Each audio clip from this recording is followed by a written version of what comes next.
Alright, so we've got the revolver broken down. Now it's time to clean it.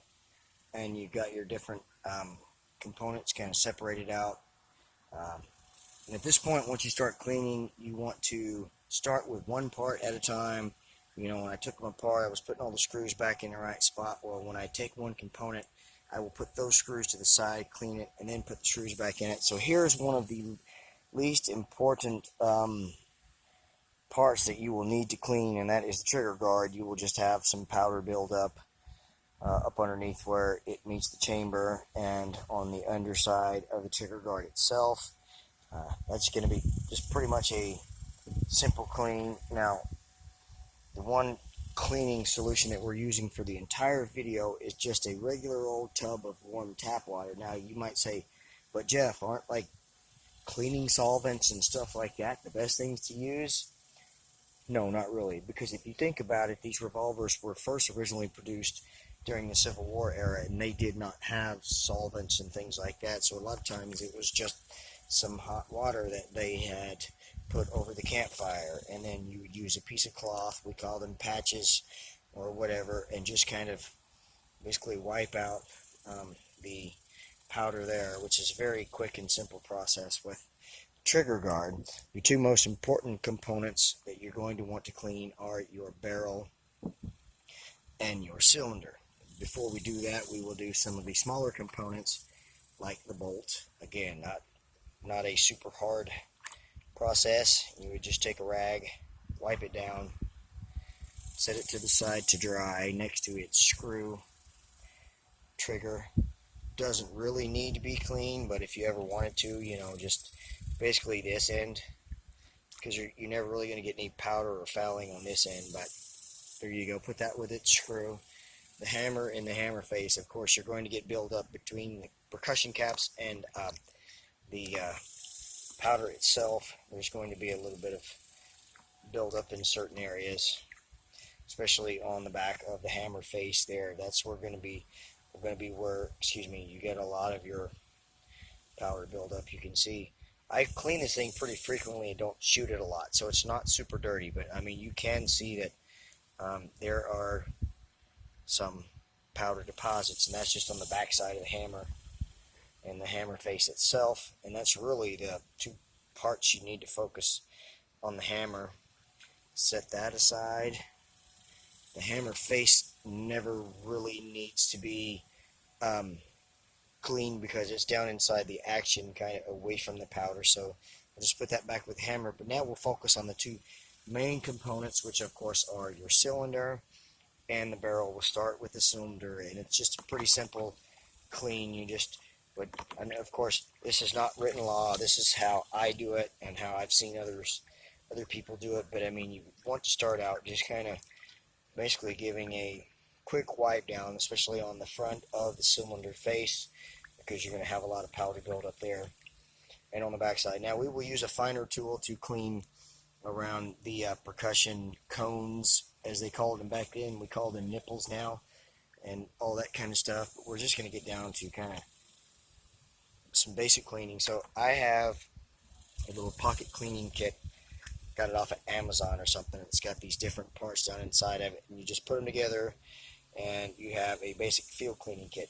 It's the best thing that I have right now. I don't have a really good home cleaning kit or anything, so this little kit is the best thing that I have at the moment. But it has, if I can remove them, three different basically bore brushes. It's a 44 and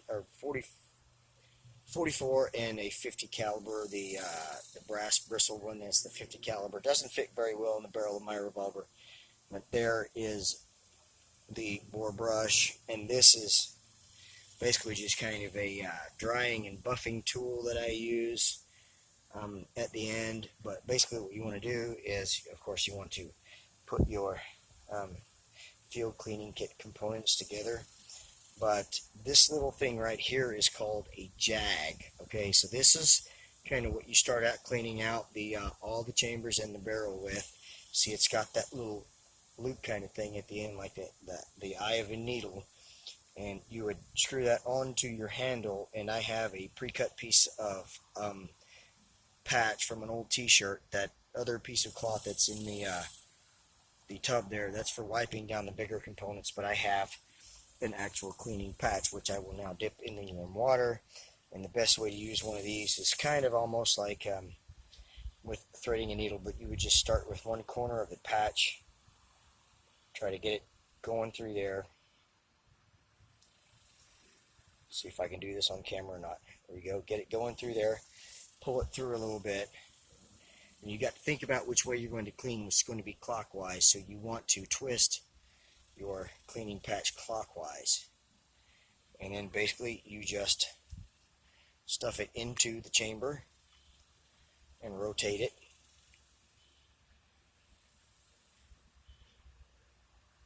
The cloth needs to be, there we go. You always want to keep track of what chamber you're on, that way you're not repeating yourself, but you stick it into the chamber and twist it, move to the next one, into the chamber and twist it, and so on and so forth. I apologize for the sounds of the train coming. I forgot to mention I live next to the railroad tracks. It might get noisy here in just a minute, but you can just sit back and kind of watch what I'm doing, and most of it is going to be self-explanatory. But now we've gone through each one of the cylinders a couple of times. Now we want to go through the middle of the arbor, which is this part right here. Same thing. It's a little bit deeper, so we'll just kind of go through it a few times like we would with the barrel. Now, that's going to be pretty much clean because, like I said, I don't shoot it a whole lot. So we will set this thing aside to air dry, and I will show you how to do the barrel. Now, the simplest way to do that, of course, you're going to want to use your patch and everything, but to start out, you just want to just dip your barrel down in there until it's full of water. Plug off one end of it while it's full of water, and then just let that water flow out. And then you can do it kind of in reverse. This is going to rinse most of the initial powder and fouling and all that kind of stuff out. So you would do that a few times, and that will rinse out a lot of it. Fortunately, these modern powders, and even black powder back in the day, were very water soluble, so that's why you didn't need special cleaning solvents to dissolve them. Water would take care of most of it. So then you just want to start on the barrel.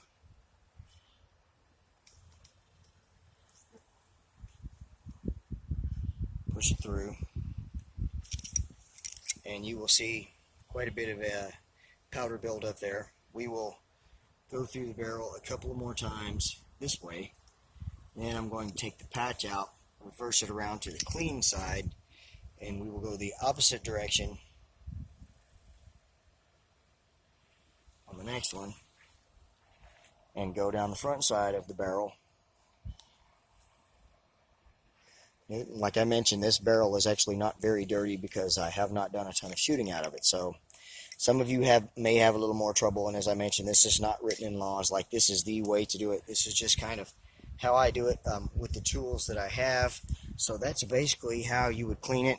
Now, I mentioned doing some finer detail, and I will show you here in just a minute how we clean around the nipples and just kind of get down in that fine detail work right there. Hold on. Alright, and so for the more detailed, smaller parts cleaning of this revolver, cleaning around all these nipples and everything, your simplest tool is going to be your basic pipe cleaner, which you can find in the craft section of any box store or at any craft store. So, and it's basically simple clean, a little bit of pipe cleaner, a little bit of warm water, and you would kind of clean around each nipple. Of course, ideally, once your revolver gets pretty dirty, you would want to remove the nipples from the cylinder to clean them, but like I said, this one's not very dirty. You'll see a little bit of powder residue on that one. Move on to the next one. Again, just kind of clean around it. The next one, just kind of clean around it. Like I said, your revolver may be dirtier and it may take a little more extra attention, but this is kind of the basic way that you would clean a revolver after shooting it. So there we go. We've kind of gotten around all the nipples. They look pretty clean. Now what you want to do is clean the inside of the nipples, which you would dip your pipe cleaner in the water and then take and push that down in there. It's only going to go so far. Not really a whole lot. Like I said, I just recently cleaned this thing, but a dirtier revolver is going to leave more results. There's a little bit of powder on that one.